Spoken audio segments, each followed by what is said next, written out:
ਵਾਹਿਗੁਰੂ ਜੀ ਕਾ ਖਾਲਸਾ ਵਾਹਿਗੁਰੂ ਜੀ ਕੀ ਫਤਿਹ।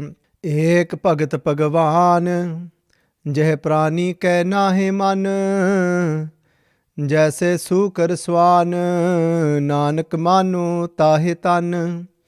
And in this slok, the 44th slok, Guru Tegh Bahadur Ji Paatshah Ji is saying to us, if we just look at the second part of the Pangti so that it can flow better for us in our minds, Guru Sahib Ji saying, Jeh prani ka nahe man. And this word prani has been translated within these sloks previously as well. Jeh prani. Prani means somebody, that mortal that has breath inside of them. Pran means breath. E means inside.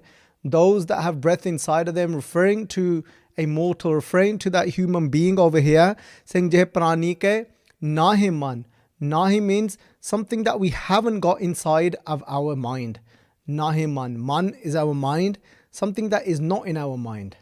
And what is it that's not in our mind? What part of the mind is Guru Tegh Bahadur Ji Paatshah Ji referring to as well? There's a part of our mind that is constantly accumulating thoughts. And those thoughts are there constantly through what we are allowing to go inside through our senses. We can only have that thought from that place if we have allowed something to go in through these eyes, through these ears, whether it be touch, whether it be taste. So Guru Sahib Ji saying that if you haven't, those mortals that haven't got this within their mind, what is it they're referring to that they haven't got within their mind? Ek Bhagat Bhagavan. So we all know that Ek means one. Bhagat is spelt with a sihari on the tatta.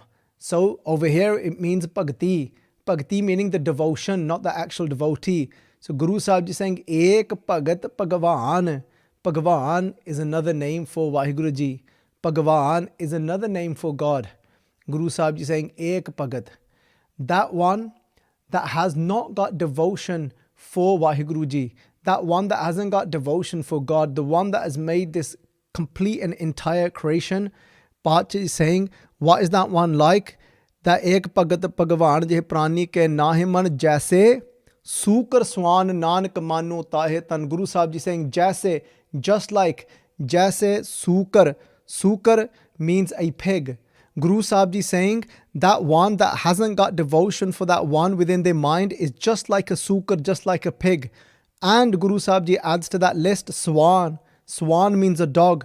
Jaise Sukar Swan. Guru Sahib Ji saying, Nanak Mano Tahe Tan. They said, know that their body, Tan means body, Mano is to know, Mano Tahe Tan, that their body is just like the body of a dog. Why does Guru Sahib Ji use these examples of animals to say that their body is just like these particular animals? Guru Sahib Ji saying those animals, they are living. They are living and doing what they are supposed to be doing. Guru Sahib Ji saying that if you now have started to act like a dog, it means that you've come away from what you have been given birth for. You have come away from what you actually are, this human being. It's very easy to say, just because of the body we've got, to look in the mirror and because of the shape of our body and looking at all the senses that we've got, to say, you know what? I'm a human being.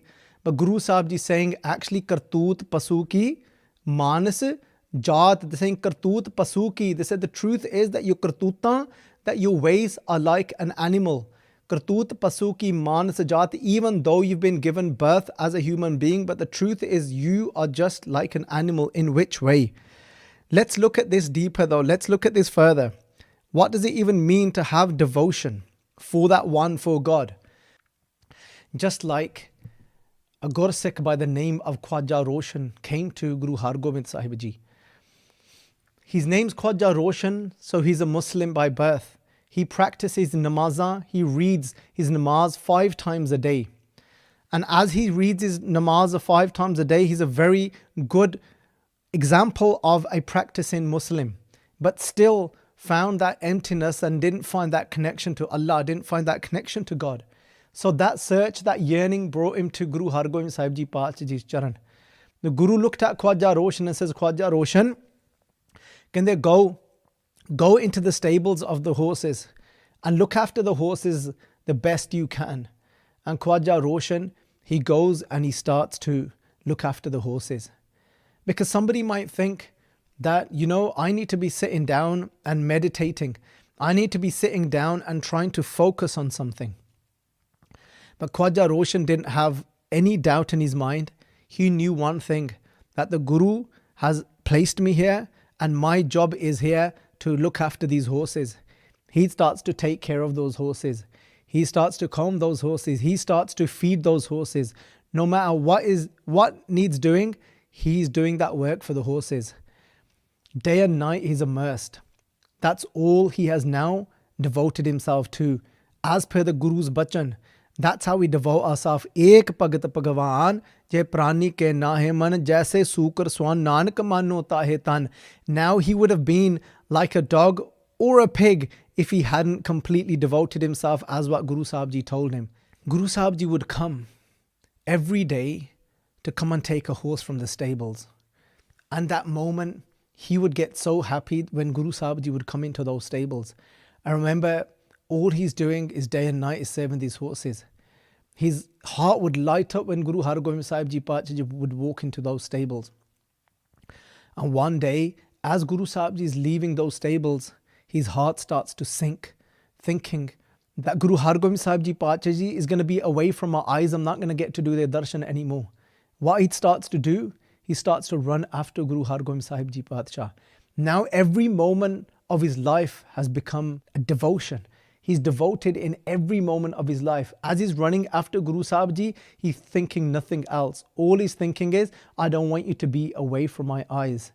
In this way, when we take these words into our heart, and every moment becomes devotion. It's not like I'm sitting in devotion of Akal Purkh Vaheguru Ji for 10 minutes in the morning, but then everything else I do in life, I do it half-heartedly. I don't completely devote myself to it. And that doesn't mean, sometimes this question can come into our mind, that does that mean, how about if somebody's doing the wrong thing? Say if somebody's robbing, say if somebody's thieving.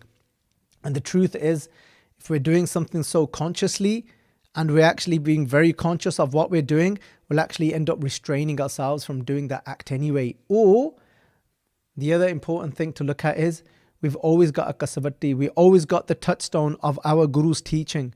So whatever we're doing, it's got to be within dharam. It's got to be within the discipline that the Guru has given us, and devoting ourselves to those things. So if it's work, then it's got to be dharam di kirt. Dharam di kirt means that even the work that we're doing, it's within a discipline. It doesn't mean that I say I'm working honestly, but it's okay to be selling tobacco as well at the same time. No, it's not about working honestly, because somebody could be selling tobacco and working honestly, but it's selling tobacco and damaging other people's health. That's not dharam di kirt. That's not actually having a righteous job. Kirt is when you're earning. It's about we should be earning righteously. There's daya as well, there's compassion, and then there's dharam. He starts to run after Guru Sahib Ji. Even that running after Guru Sahib Ji was with complete devotion. Guru Sahib Ji lets him run for a mile. Guru Sahib Ji keeps going, and they've been going now, it's coming up to 2 miles, but he doesn't give up. He's not trained. He's not gone for cross-country runs. He's not trained for any marathons, but it's that prem, it's that bhavana. When you've got that devotion inside of you, then you will get the energy, you will keep going focused. And he's running after Guru Sahib Ji, and then all of a sudden Guru Sahib Ji stops. They get off their horse, and then Guru Sahib Ji, they actually put out their arms for Khwaja Roshan. And Khwaja Roshan comes, and Guru Sahib Ji takes him into their embrace. And as Guru Sahib Ji take him into their embrace, Guru Sahib Ji says, Nihal, Sikha, this says that you've got my complete happiness, and now that you've become enlightened, you can now go and inspire others as well. That devotion, how do we know that we're not living in that devotion in this life? How do we know that we're not seeing God in what we're doing? How do we know we're not living God? Guru Sahib Ji saying, the way you'll know is that Ek Bhagat Bhagavan je prani ke nahe man jaise sukar, you'll be acting like a dog instead. Now, what does it mean to be acting like a dog? Guru Sahib Ji says, Antar byape lob swan. They said that you'll be full of greed from inside. We know when we become like that greedy dog, Guru Sahib Ji is saying, just like we've all read that story in school, when that dog's got a bone in his mouth, and that dog is looking into that water and sees a reflection and gets greedy and thinks, you know what, I can get that bone as well that is reflecting inside of that pond, thinking there's another bone there. But that dog loses out. He opens his mouth to get that bone and he loses the bone he's got as well. Sometimes we're in this chase of life thinking that if I get more and more, I'm going to have that satisfaction. But the truth is, we're never going to reach that satisfaction. And then Satguruji says that Sukar Swan, like a pig as well. Well, how does a pig live? A pig lives in dirt, in muck, rolling around in this dirt and muck all day long.